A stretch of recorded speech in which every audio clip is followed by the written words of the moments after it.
Welcome to the Best Self Podcast. We've got Kirt Manecke with us today. What a rock star. You can see, and for those of you who can see right now, the guy is all smiles. He even put it in his book title, Smile and Succeed. Yeah, big city. Got the dome blocking his title back there. That's right. But no, such an honor to have you. You're an Amazon bestseller. You are loved by a lot of different areas. You started out with customer service. That's kind of how you started everything, and then from there you have public schools buying 2,000 editions of your stuff. You've been nominated by moms for awards. You're kind of across the board. And well, thank you, Brad. So excited. Well, I'm excited to be here. Thank you so much. I hope I can live up to some of those accolades. Yeah. Well, we'll just make up a bunch of stuff and make you sound great. sexy. That sounds great. Perfect. Thank you. No, you are like this crash course on how to be a fantastic human being. That's kind of what that's your deal. Like all of your stuff is based around making other people. You're about adding value to others. It's amazing. Yes. Yeah, it's really 60 minutes to a better you. A lady told me that once, a marketing lady. She said, your tagline should be 60 minutes to a better you. Love it. I do too. I thought, boy, that's a great idea. Yeah, I'll write that down. Exactly. But yeah, they're quick, easy to read, no wasted words. My editors and I wrote the books. We rewrote them many, many times to shorten them up and take out any extra words because, if you give an employee a book that is super thick, they're not going to read it. But if you give something like this, where it's this thin, that's right. My first book. We didn't stop writing my first book until I had an employee tell me, oh, I can read this. It's so thin. And that's the key. They can read it really quickly, which means they'll read it. Or otherwise, if you have a thick book, there's some great books out there, but you have to be very dedicated to read a really thick book if you're a student or if you're an employee. Right.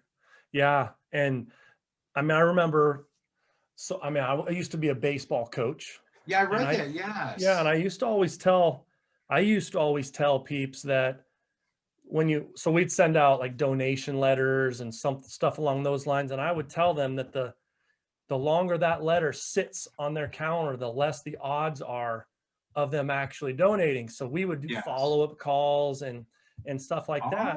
And it's kind of the same way. If a book just sits next to your bed or just sits in your shelf, the longer it sits there, the more the odds increase of it just sitting there in a lot of cases, right? That is very true. And I've got a lot of books that are sitting there. They're great books, but I want to read them over the break, but they're just very thick. It takes some time. And as you know, time is probably our most precious resource right now. No doubt about it. It always is. We have so many things competing for our attention.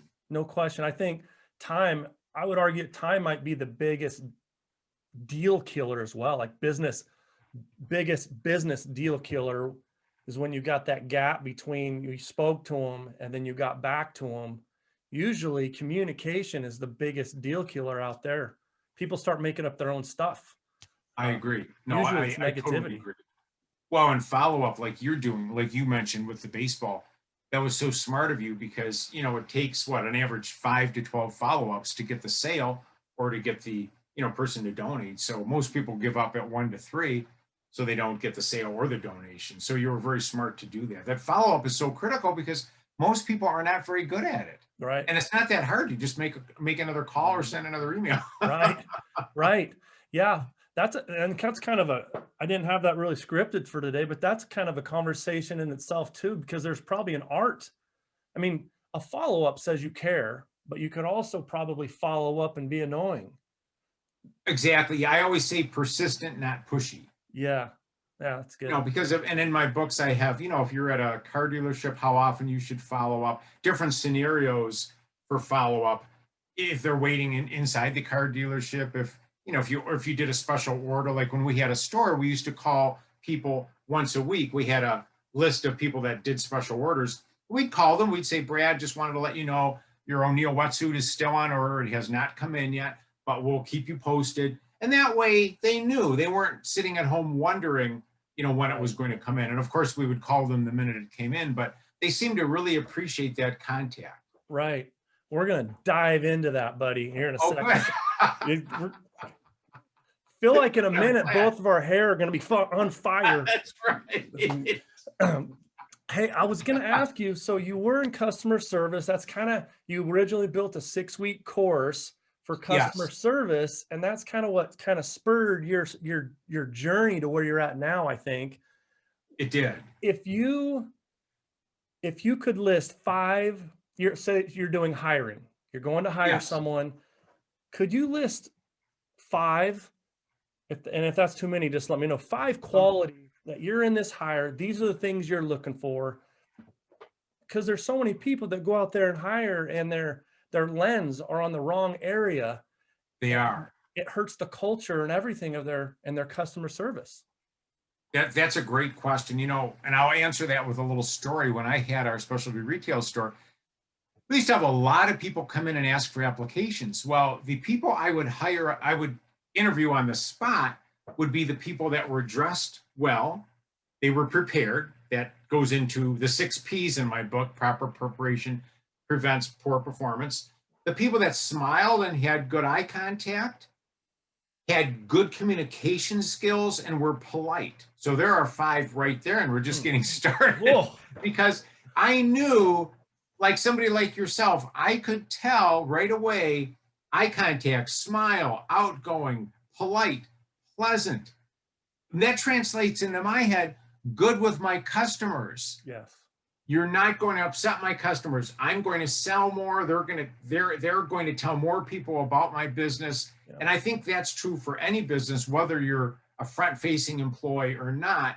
You're somehow going to deal with a vendor or deal with other employees. So you want somebody with those 5 qualities. What do they say? Hire for attitude, train for skill. And that's what I've always done. I think that's so important. Love that. That is good. Isn't that? I didn't make that up. That's somebody else's, so I can't take credit for that. But I've always followed that rule. That is great. Yeah, I remember my first teaching job. So actually, I got my first teaching job, and then I was a budget cut. I was low man on the totem pole, and they needed to cut teachers in our district that year. Oh, And being the youngest guy, being a first-year teacher, I was the first one to go. I end up getting an opportunity to interview in the biggest school district in our state at the wow. time, and there was only going to be 1 hire. So me and the 4 other best candidates were all squaring off basically. And I had my interview. At the very end of the interview, I asked her, what are you looking for in this hire? What kind Smart. of qualities are you looking for? And she basically said, and she was a rock star, she basically said that she's not looking for the person that has the most content spewing out of their mouth. She's not looking for the most knowledge. She said she was looking for advocates for kids, coachability, Nice. fantastic attitude, and she's looking for people that are going to mesh with the chemistry of the school she's already at. So she had a culture in mind. She was intentionally shaping it. And in that interview, she went in assuming all those candidates were going to be decent between the ears in terms of knowing their field. Sure. She was looking for the person that was a culture shaper, that was into kids, that chose the right attitude, like all these softer skills that I hear you talk about all the time. She was into all of that stuff, like the stuff that you're talking about in your book and just now. That was her hiring process. And so I've always remembered that. I love that story. Yeah. So, and you got the job. And I got the job. That's terrific. Yeah, I got the job. It was a total blessing that I was a budget cut. In the moment, it stinks, but sure. Man, I learned from the process, and then man, I just spoke this week, and that was a while ago. I just spoke to 2 or 3 of the students that I had at that school this week, and I taught them, 15, 20 years ago. Wow. Just one of them works with a student that I work with now, And my yeah, it's amazing. I mean, that's the beauty behind what you do and what I do is we meet amazing people we do. and they think that we're having an impact on them, but man, I get it back tenfold. The value I get in return, it's incredible. Oh, I'm sure. I'm sure you, yeah, you see a lot of students and their successes, like you said, 15, 20 years down the road, and you had an impact on them. Probably like that one movie. I don't know if you ever saw Mr. Holland's Opus, but that Hmm. was that was the same thing. He didn't think he had an impact on those kids, and he had such an impact. And Right. yeah, I still think about teachers I had when I was in, middle school and high school, and I'd love to reach out to them and say, "Boy, thank you. You had Yeah. such an impact," but they would never know it because you leave school and a lot of times you don't see them again. Yeah. Yeah. So many different things. Like one, I would encourage all of our listeners to do just that. Reach out to a teacher because honestly, teachers don't hear a lot of the positives. Oh, Especially, interesting. it really don't. Teachers hear more people that are angry than they do actually people that they're thankful for grades or, right now in COVID, there's a lot of, Oh, there doesn't make a mean. We talk about the difference between mean and anxious. A lot of people, first impression, you could think they're mean, but they might just be anxious. And there's a lot sure. of anxiousness going on right now. So, but anyway, I would reach out. But the cool thing that all the stuff we're talking about right now is this is cross curricular. I mean, It we're is. talking about teacher student, but you could have the same impact, whether it be with your books or you reaching out with education or anybody, any listener we have out there in any arena, in any capacity, you can have that same impact on anybody. Like you could be the person that is the catalyst for this person going to big places. And man, there's no better feeling than that. Would I you agree. agree? That just, oh, I totally agree. That's why the first page in my books and with the new online course is, smile and say hello. Because, some people have said, boy, that changed my attitude. And I'm sure you heard the story about that Hmm. boy that was going to commit suicide that day, and somebody just smiled and said hello, and it changed he decided not to. So yeah, just smiling, saying hello, making eye contact, especially now with the elderly. I saw an elderly woman at the grocery store the other day. I so wanted to say something to her, but we have masks Yeah. on. You're not supposed to get close. So Yeah. that how do I like make her feel better? And there's wasn't a really easy way. I didn't want her to be uncomfortable with me Yeah. coming up to her, but I just felt bad for her because she looked all alone, and Yeah. she had her cane and the grocery cart, and nobody, everybody was whizzing by. And yeah, so I mean, as much as you can do, just smile, say hi to people, and engage them in a little bit of conversation. It can change somebody's day, or Mm. and then and like with a teacher, change their life. Somebody cares. Yeah. Man, I feel better just being on the same podcast as you right now. Like Oh, thank y- you. I feel the same way, Brett. Thank you. we are, I feel like you've probably been stalking me and listening to my conversations for the last 20 years. I'm starting to double second guess myself on you look like such a classy guy at first. You're funny. Well, the fact that you're a teacher says a lot. I mean, you care about kids, you make a difference in their lives. That's a hard job. You're on your feet all day. That's a tough. I give you a lot of credit. Thank you for being a teacher. That you impact so many lives, and most of them you'll never know that you had an impact Yeah, on. yeah. You just won't. That's the truth. Um, well, hey, I do want to let's talk about your book, Sure. your latest one, Smile and Succeed for Teens. Great Sure. idea. Tell us Thank you. about it.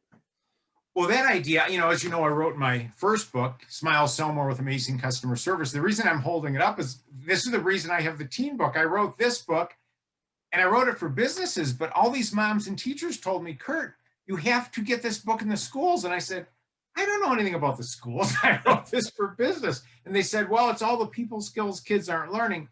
So then I took that first book and I wrote Smile and Succeed for Teens based on the first book, but I made it teen friendly and added a lot of, I don't know, I'll show you like a lot of illustrations Mm-hmm. people can probably Yeah. see with educational captions for young adults that might just be skimming the book, made the font a little bit bigger, and made it, I spent 9 months with teenagers getting their great input. So I had a great team of moms, teachers, grandmas, teenagers, but it's a crash course in face-to-face communication, job skills, social skills. The autism market picked it up.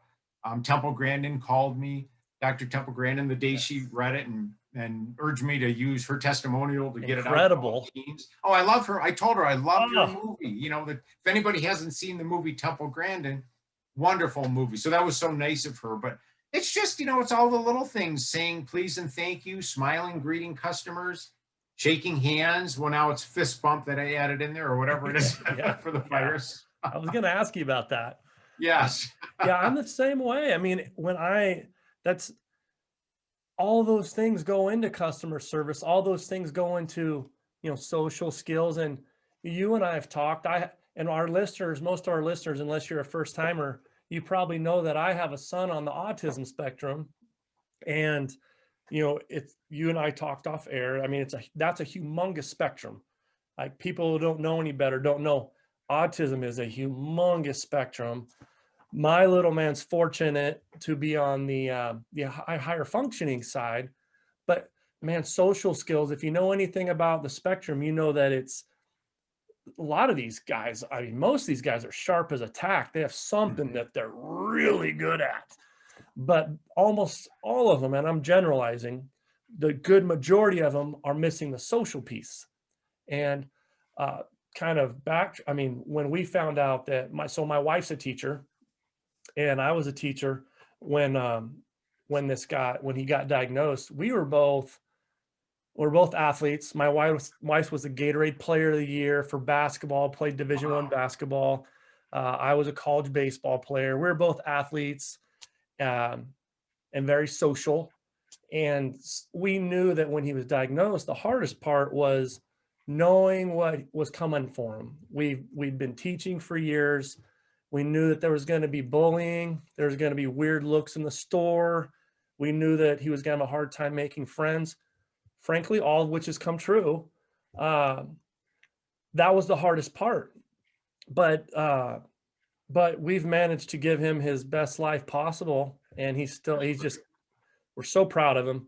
But the social piece is still, like, your book is such a big deal for a guy like him, because the social end is what he's missing, and he's getting better.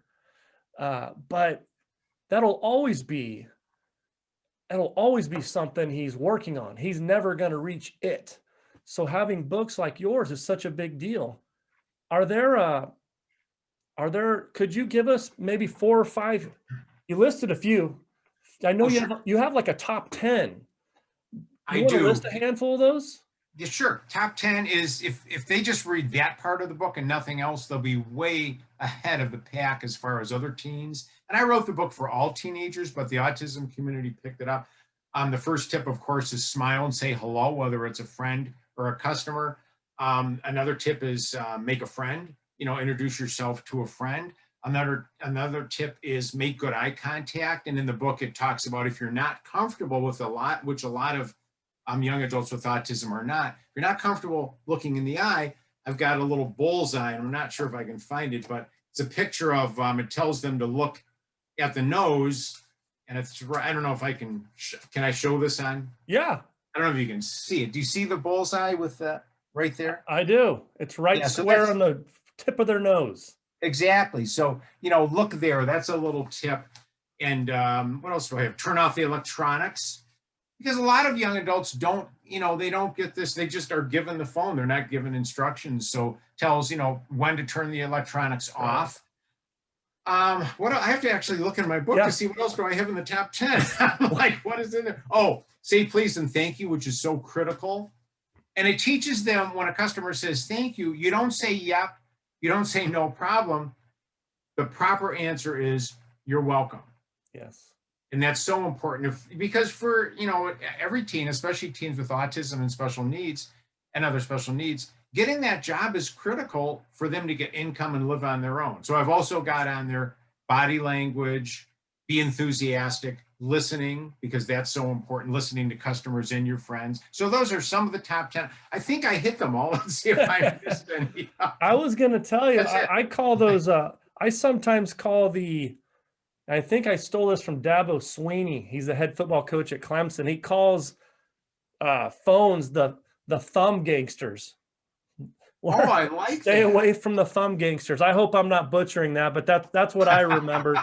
I call them that's what I call them, because they come and they steal your time and your life. And I'm not saying there's tons of value to those things too. Sure. But yeah, I know kids, kids on the spectrum. Again, I guess I'm only talking about the kids I know, but man, they become really obsessive.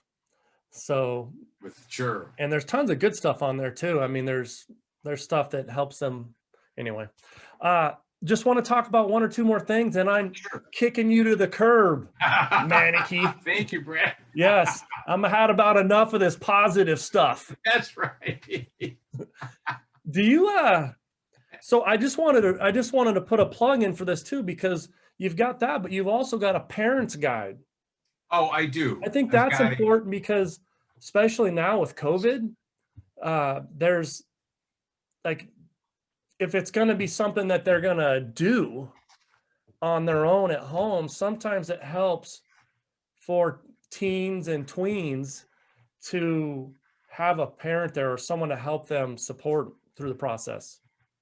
I agree. It's perfect for parents or their sibling or two teens or young adults to use. So it's all role-playing activities for social skills, anxiety, everything that's in the book, but the parent doesn't have to go through the book and pick out and make up the questions. It's all right there. And I also have a teaching guide for the schools. Great.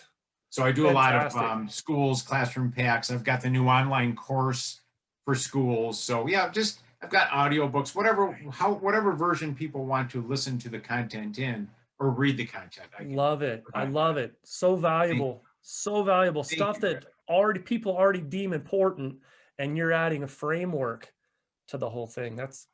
Do you have shifting gears? Are you a superstitious guy? Do you have any superstitions? No, I really don't. I probably should. All right. If I were to catch you at a wedding reception, would you be crushing it on the dance floor? No. I'd be causing people to laugh. Yeah, that would be about it. Nice. If you had to choose between doing the moonwalk or the Macarena, which one would it be? I would do the moonwalk. I think I could do that. I really do. All right. Maybe. Stuff that doesn't force you to move your hips. Just you're a straight line guy. That's right. I knew it. So, well, hey, buddy, you've got 30 to 45 seconds to talk to our listeners. We've got listeners in 44 countries tuning into you right now. Nice. 30 to 45 seconds to speak with them about how they can out-improve their previous best self. How can they out-improve their previous best self? Really, I think read as much as you can, whether it's my books or other books. I'm reading about 5 books right now. Be nice to other people, be nice to coworkers and customers, be nice to your boss, be friendly, smile, say hello, care about others, volunteer, give back. I'm a member of Rotary. That's a great group to get involved with. And if anybody's interested in my books, my website is smilethebook.com. They're on Amazon. I've got the new online course. Any teachers that would like to see a demo of the online course, I'm happy to give that. And just shoot me an email if you have any questions, or connect with me on LinkedIn. I'm on there as Kirt Manecke. But thank you so much, Brad, for having me. Well, you're really difficult to get along with. You're not friendly at all. A lot of issues. Don't write good books. I don't know how this happened. No, you are. I mean, I knew this going in, and but then once we got to start chatting, we joked beforehand, man, I should be putting this on. This should be live stuff when we were talking beforehand, because there's so much good to you, and you really are. I can see you being a guy that would be great with kids, great with adults, great with every business sector. You're kind of you're the real deal, buddy. So, well, thank you, Brad. You are too. I feel the same way about you. Thank you for being a teacher and a great dad. Awesome. Thank you so much. Make it a great day. You too. Thank you, Brad.